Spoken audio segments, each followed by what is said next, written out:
Жидебай батыр кесенесі Қарағанды облысы Шет ауданы Ақсу-Аюлы ауылының солтүстігінен шамамен 15 шақырым жерде Шерубай Нұра өзенінің сол жағалауында орналасқан. Кесене 20 ғасырдың 90 жылдары салынған. Оның қабырғасы ақ кірпіштен дөңгелене қаланып күмбезге жалғасады. Күмбездің басына темірден жартай белгісі орнатылған.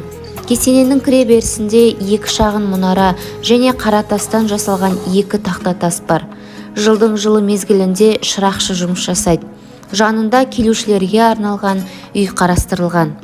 Жидебай батыр 18 ғасырдағы жоңғар шапқыншылығына қарсы күресте ерекше ерлігімен тарихта өшпес із қалдырған тарихи тұлға. Жидебай батырдың Абылай ханның замандасы болғандығын Мәшһүр Жүсіп Көпеев те нақтылай айтқан екен.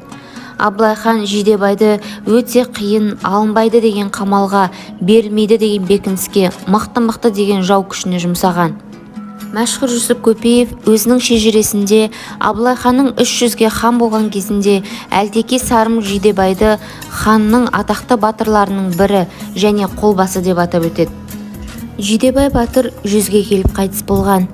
Жидебай Қожаназарұлы сыр бойындағы Қаратау өңірінде туып, Шет ауданына қарасты Ақсу-Аюлы тауының солтүстік батысында жерленген.